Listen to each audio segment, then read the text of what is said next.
Hi, my name is Jonathan Lehman. I'm the editorial director at Nine Marks, and welcome to Journal Talk. Journal Talk is where we talk about the last journal.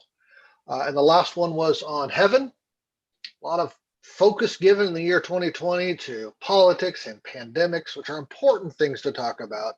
But there's even more important things to talk about and help recalibrate our minds and hearts as believers. And that's the hope of glory, the future grace that we're all anticipating from the Lord. And to help us do that today, is Jeremy Pierre. Jeremy is a dean at Southern Seminary and an associate professor of biblical counseling, as well as an elder at Clifton Baptist Church, a church I attended, was a member at when I was in seminary as well. Jeremy is also my twin brother. Thank you. Thank you for You joining wish. us.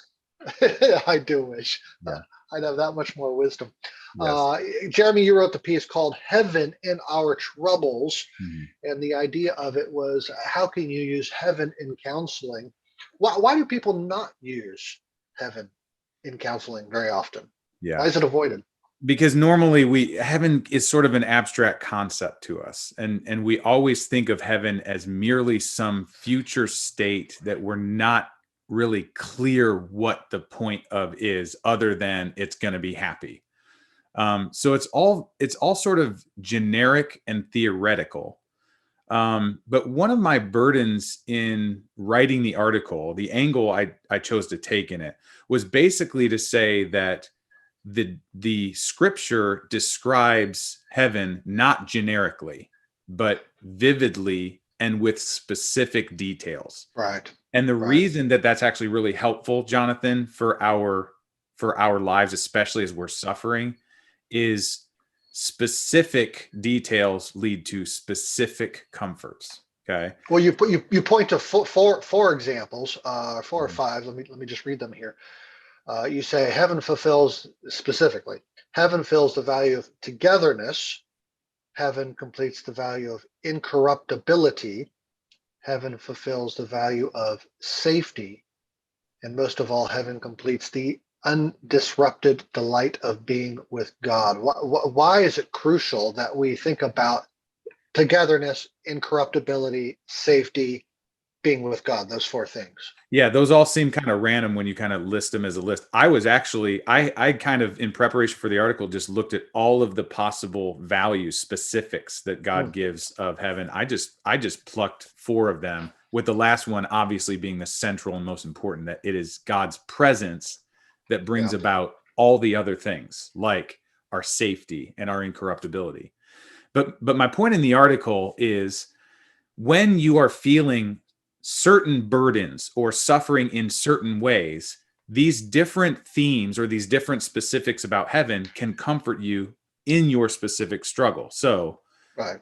I counsel a lot of people that are just utterly convinced that they are such a terrible person, they can't ever imagine being anything other than terrible. And that could be a moral guilt that they're constantly feeling. That could be that they feel like they're not intelligent enough and they're always beating themselves up for being stupid or not able to perform in ways that they see other people doing.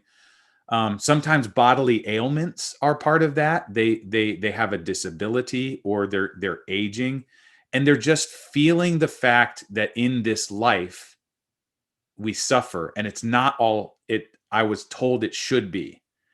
And the idea of incorruptibility, which sounds like such an old school word, but the idea that what is corruptible, what is decaying, what is hurting will be put off, and the incorruptible will be put on. A First body Corinthians that doesn't 15. age. Yeah. Yeah. That is a specific thing that Paul in 1 Corinthians 15 draws attention to in order to encourage believers who are wrestling with such specifics. Okay. Walk me through this, Jeremy. I show up in your office. I say, and let's use that value of corruptibility, the corruptible we should put on the incorruptible, put off the incorruptible.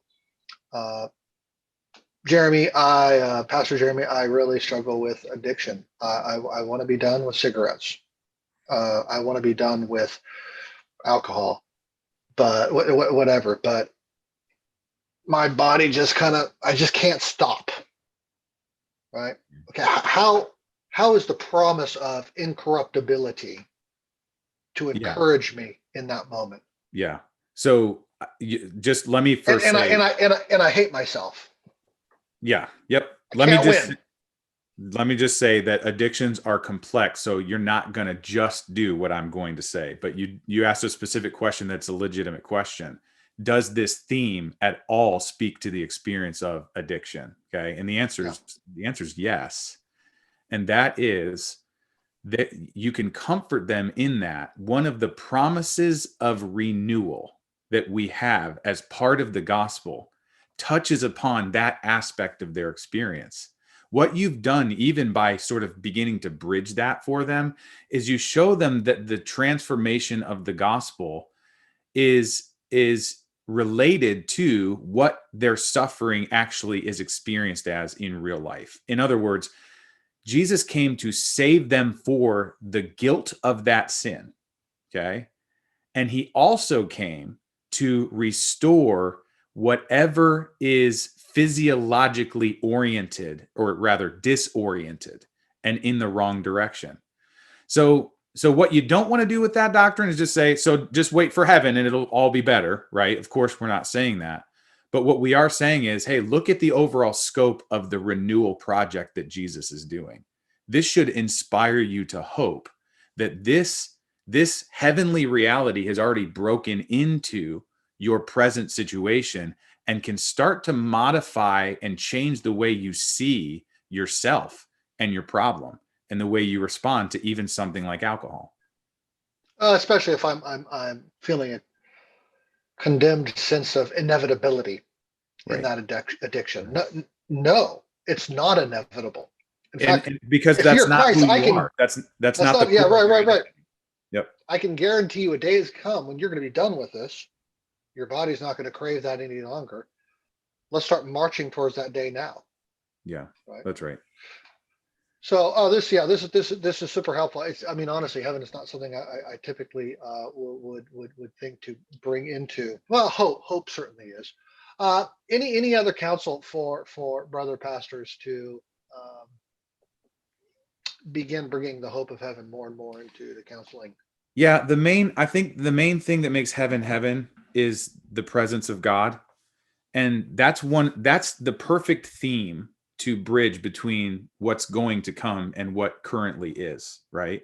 So what's going to make all of our tears wiped away and mourning and sorrow and pain and death be labeled as a former thing at that time is the fact that God dwells amidst his people in the fullest expression of what that means.